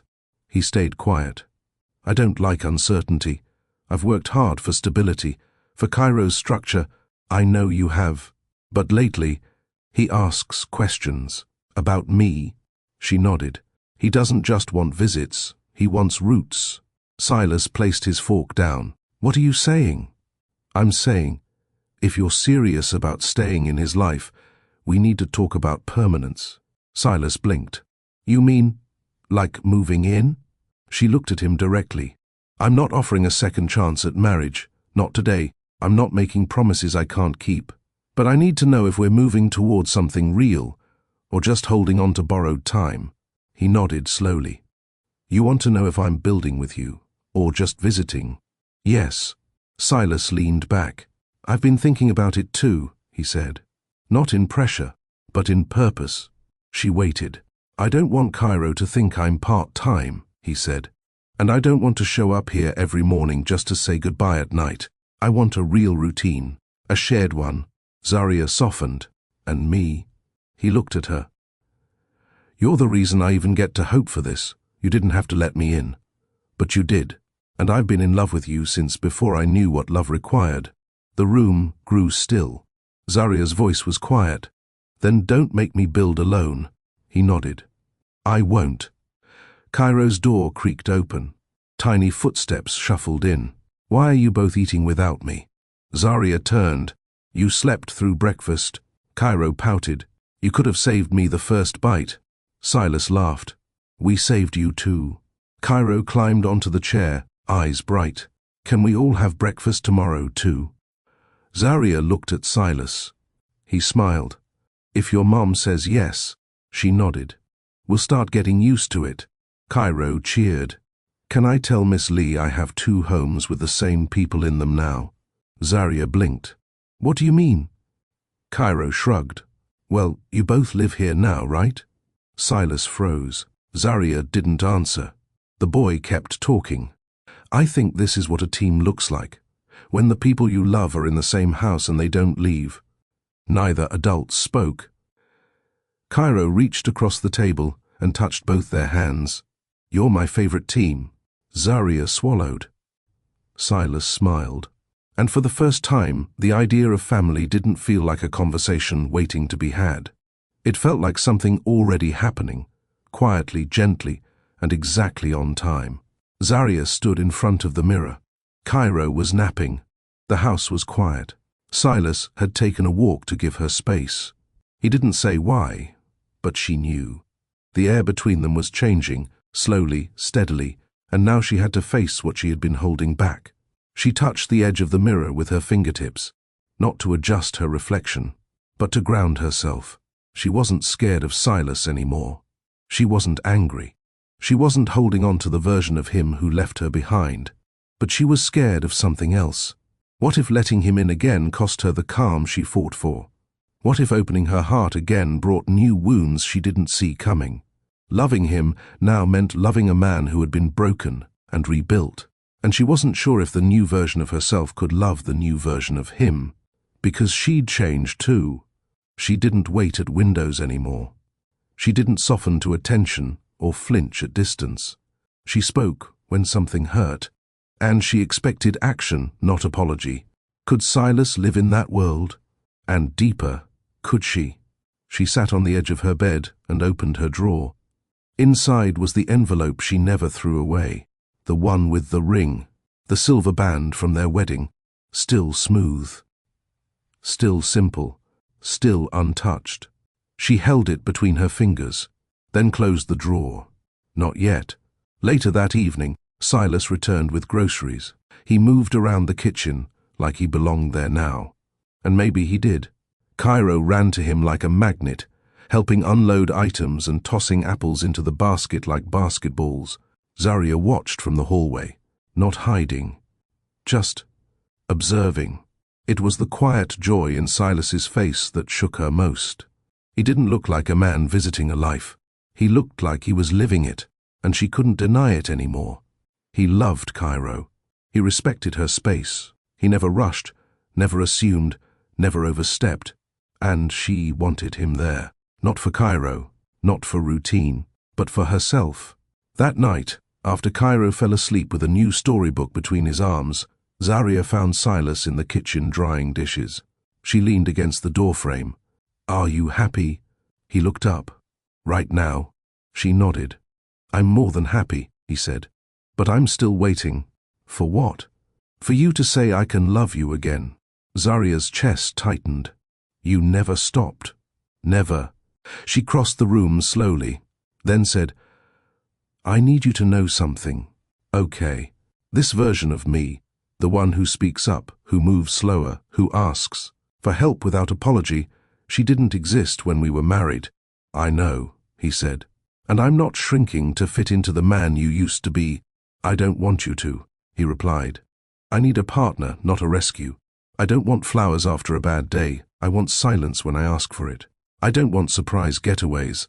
I want the dishwasher emptied before I notice it's full. I understand. You're not trying to win me back, Silas. You're trying to walk beside me this time. He nodded. I'm already here. Zaria stared at him, then stepped closer. I'm scared. He swallowed. So am I, but I want this. Silas didn't move. He waited. Zaria raised her hand and touched his face, then whispered, So stay. He leaned in. Not fast, not greedy. He kissed her once, soft, slow, grounded, then rested his forehead against hers. You sure? I'm still becoming sure, but I'm not saying no, and that was everything. They didn't sleep in the same bed that night. She kissed his cheek and returned to her room. He stretched out on the couch, smiling into the ceiling. It wasn't a reunion. It wasn't a fix. It was something new, something earned. The next morning, Cairo ran into the kitchen, clutching his drawing pad. Look, I made something. They turned to him. He held up a picture, 3 stick figures, one with curly hair, one with a tie, one with a dinosaur hat. A sun, a tree, a house, and a label across the top, my family. Zarya looked at Silas. Silas looked at her, and without a single word spoken, they both knew. They were already rebuilding, without trying to remake the past. This was a new love, a better one. It started with her questions, not casual ones, not flirtation, real questions, the kind that showed she was testing the foundation before she'd ever step on it again. They sat at the park. Cairo was playing with a ball Silas bought the week before. The sun dipped low, brushing everything in amber. Zarya turned to Silas. "Do you still fly out twice a week?" He shook his head. "Once now." I cut back. "I told the board I'd only stay on one major project this year." "Why?" "Because being everywhere made me absent where it mattered." Zarya nodded. Another pause. She asked, "Are you still keeping your phone on the table during dinner?" "No, I keep it in my bag. I check it after." Her eyes studied him, searching for lies. But he held her gaze. "What made you change?" she asked. "Missing too much." He looked at Cairo rolling in the grass, his giggle bouncing in the breeze. And one day, realizing I never even heard my own child's laugh until this year, Zarya's hand slowly closed over her other wrist. "That's a hard truth," she said softly. Silas didn't flinch, the kind I had to face. She looked forward again. "Are you lonely?" "Sometimes." "Why?" "Because for 4 years I lived in guilt, and now I live in hope, but neither of them are loud." That surprised her. She turned her head slightly, studying him again. "You always knew what to say," she said, a hint of disbelief. "No. I always knew how to avoid what mattered. This is different." They walked back to her place as the sky darkened. Cairo was asleep on Silas's back, his tiny arms wrapped around his neck like a scarf. Zarya opened the door quietly, letting them in. As Silas gently laid Cairo in his bed, Zarya leaned in the hallway, listening. He didn't rush. He tucked the boy in, whispered something in his ear, then kissed his forehead. When he stepped back into the hallway, she spoke without looking at him. "Do you want more kids?" Silas blinked. "Eventually, yes, but not if it costs peace." She finally turned to him. "I never pictured parenting this way, with someone who wasn't beside me from the beginning." "I didn't either," he said quietly. "But you're here now," she said. "I am." Zarya stepped forward, closer than before. "I need to know something. Ask, do you love me because I'm Cairo's mother, or because you still see me?" He answered without delay. "Both." "But I see you first."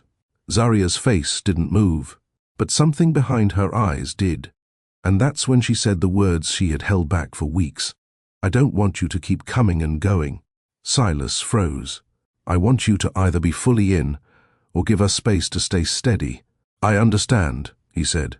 "So let me say it now. I want to come home." Zarya inhaled, then whispered, "Then let's start with dinner." That night, he stayed, not as a guest, but as part of the rhythm. He stirred soup while she chopped garlic. Cairo colored at the table, occasionally announcing facts only a 4-year-old could imagine. Dinner was quiet, warm. Zarya didn't overtalk. Silas didn't oversell. There were no promises of forever, no declarations of fate, just presence. Cairo asked, "Are you staying here, Daddy?"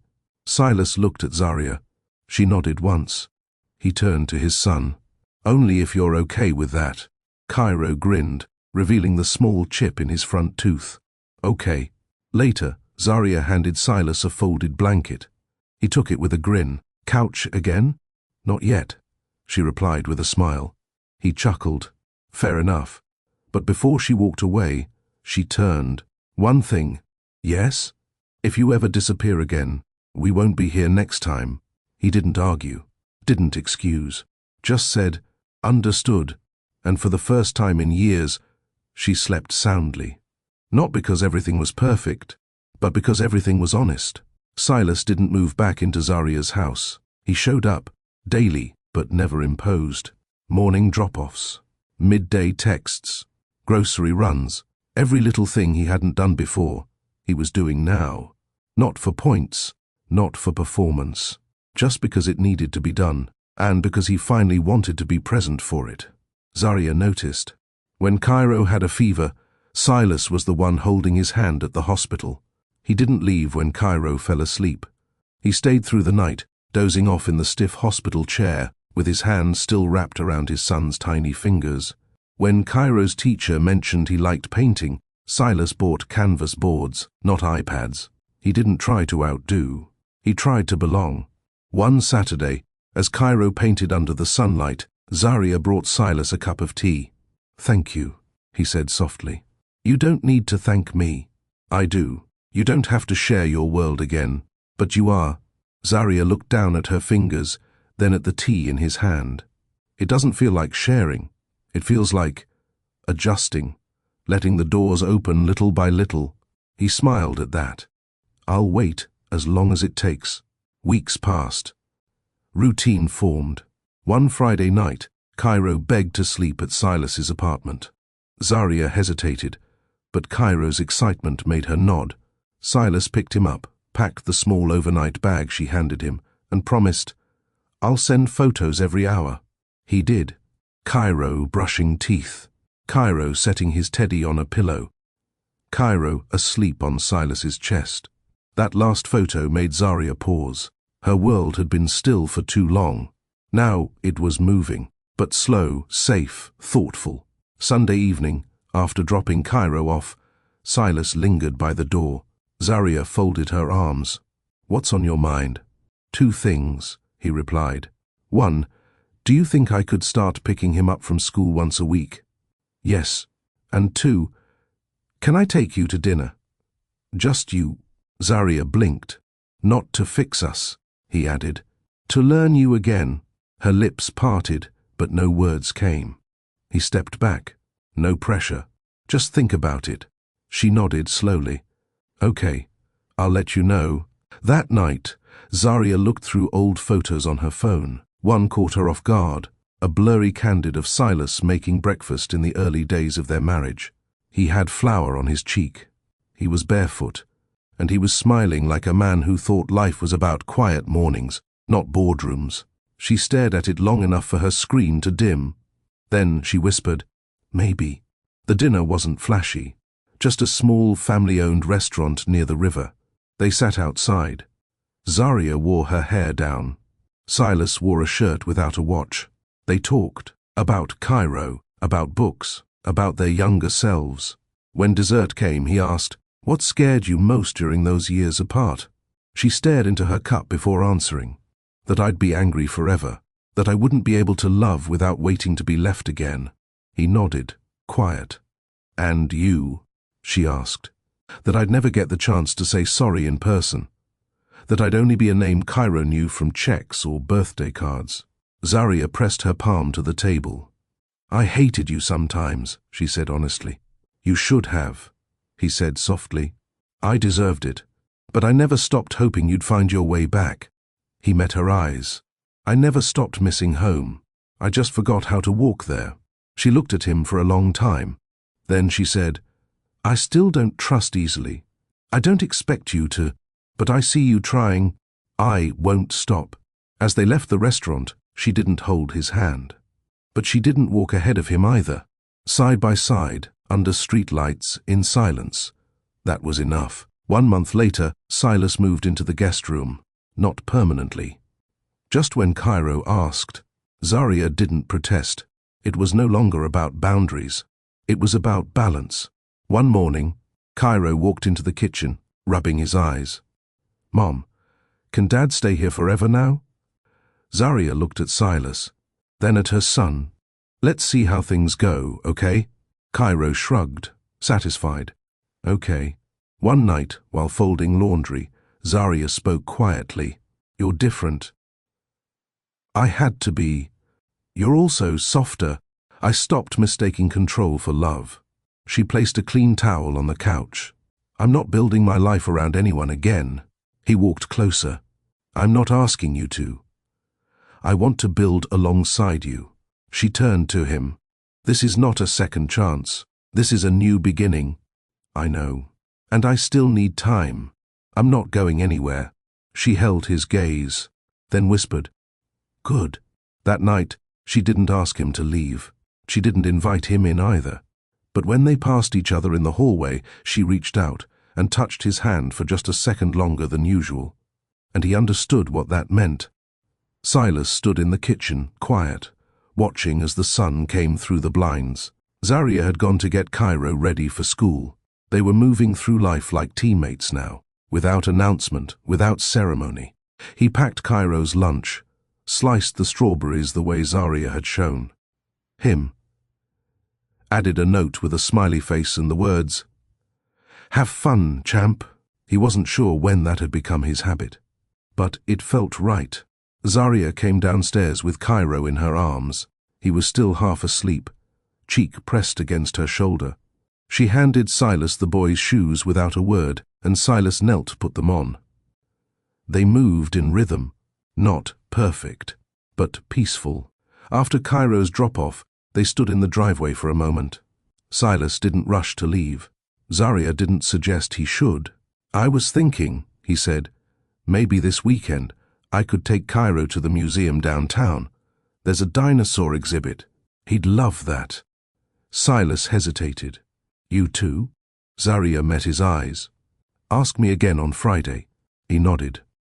"Deal."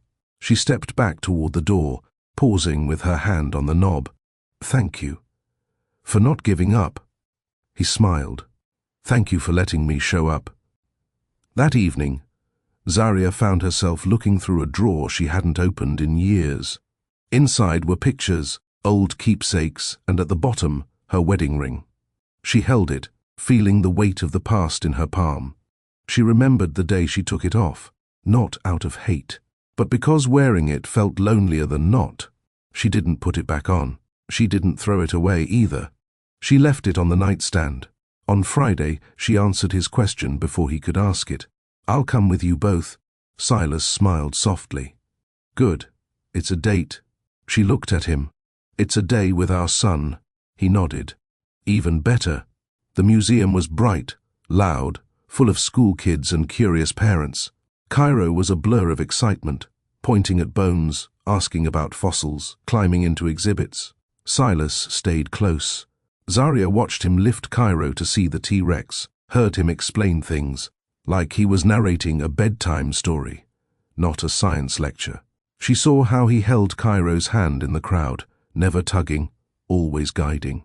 At lunch, Cairo fell asleep in the booth, head against Silas's side. Zaria sipped her tea slowly. "I don't think I realized how good you are with him," she said. Silas looked down at his son, quiet. "I was terrified. The first time I held him, even though he didn't know it. You didn't run. I used to think I had to be perfect, that I had to have all the answers. But Cairo doesn't need perfect. He just needs present." Zaria nodded. "And what about me?" Silas turned his gaze to her. "You deserve someone who doesn't disappear when things get quiet." She held his gaze. "And are you that now?" "I'm learning to be." Later that week, they took Cairo to the park. He ran ahead toward the swings while Silas and Zaria sat on a nearby bench. "You remember this place?" Zaria asked. Silas glanced around. "Yeah. We used to walk here every Saturday. You were always on your phone. I remember. I used to hope one weekend you'd leave it in the car. I should have." She paused. "I'm not bringing that up to hurt you, just to remind you how far we drifted." Silas leaned forward, elbows on knees. "I still have work. I still run a company, but I shut my phone off every evening now. My assistant thought I lost it the first week." Zaria cracked a small smile. "Baby steps. I'd crawl if it meant getting this right." She turned to him. "I'm not the woman who needs you to save her. I built something after you left. Not just stability, strength. I see that. And I'm not asking you to need me. I'm asking for a chance to be part of the life you built." Zaria took a long breath. "Then be patient." "I will." That night, after Cairo fell asleep, they sat on the back porch again. Silas looked up at the sky. I used to think love was something you earned, with grand gestures, expensive gifts, big speeches, and now I think love is quiet. It's showing up, staying, apologizing, listening. It's folding socks and reading stories and making space. Zaria was silent for a while. Then she said, "It took me years to stop waiting for someone to choose me over ambition." Silas turned. "I choose you every day now, even when it's hard, especially when it's hard.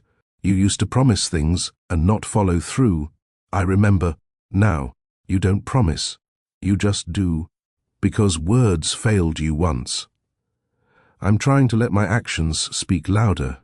She nodded slowly. Her hand found his on the armrest between them, not tightly, but it stayed there. Zaria woke early the next morning to the sound of small feet running down the hallway. Cairo's giggles bounced off the walls, followed by Silas's quiet, playful voice trailing behind him. "Slow down, champ. You're gonna knock over the—" Crash! The sound of a toppled laundry basket filled the air. Zaria chuckled to herself as she stepped into her slippers and pulled on a robe. By the time she reached the kitchen, Silas had Cairo up on the counter, pretending the spatula was a microphone.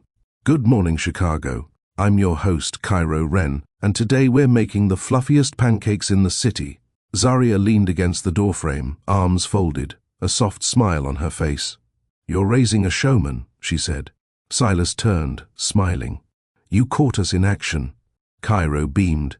"Mummy, I'm hosting a cooking show. Want to be my guest?"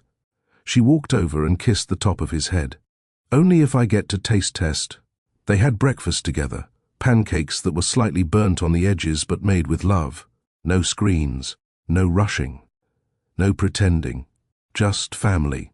Later that day, Zaria sat in her room folding laundry.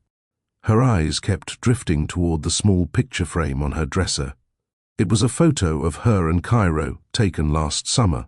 He was wearing a bucket hat, squinting up at her with a wide grin. She'd done it all alone, from the sleepless nights to the scraped knees and first words. She had built something steady, something sacred, and now Silas was here, fitting into the rhythm without force, patient, present. She thought about what her mother once told her. You can forgive someone and still not hand them a key, but if they earn your trust again, don't be afraid to open the door. Zaria didn't rush. But that night, after dinner, while Cairo napped on the couch with his head in Silas's lap, she sat beside them.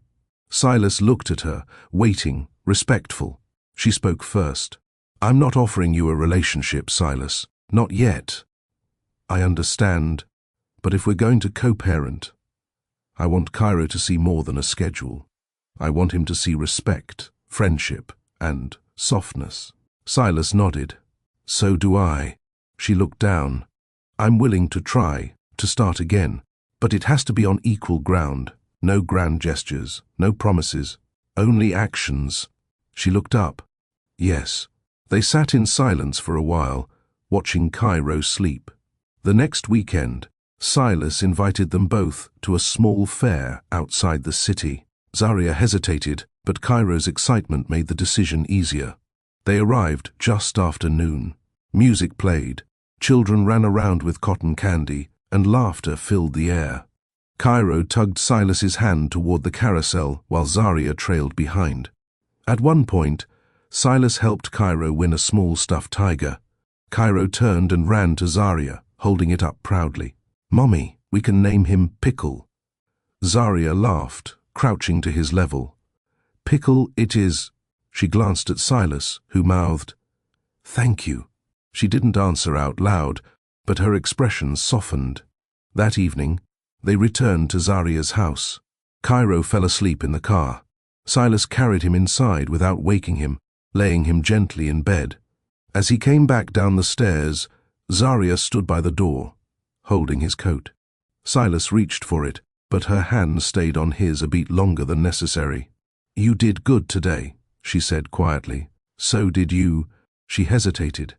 Then, with a calm voice, said, "Would you like to stay for tea?" Silas's heart skipped, but he didn't let it show.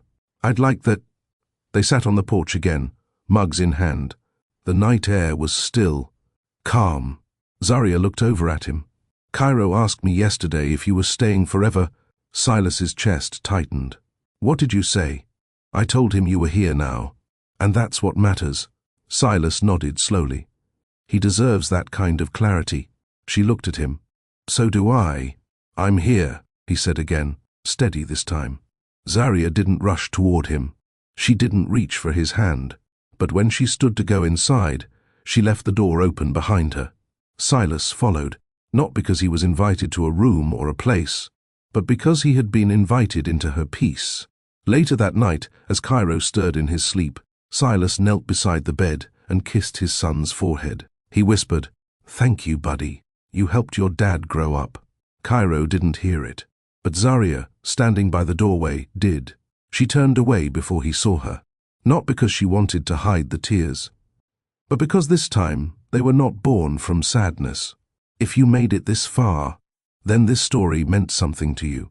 Maybe you saw yourself in Zarya, the woman who gave love everything she had, only to be left holding the silence. Or maybe you've been Silas, the one who didn't realize what he had until it was almost too late. But the truth is, life doesn't always give you clean breaks or perfect second chances. Sometimes it gives you a window, just wide enough to climb back into what you should have protected the first time. Zarya didn't take Silas back because he showed up once. She allowed him in because he kept showing up, with presence, with patience, and with proof. That's what healing looks like. Not grand gestures, but consistent love. And that little boy, Cairo, he didn't need the biggest house or the fanciest vacations.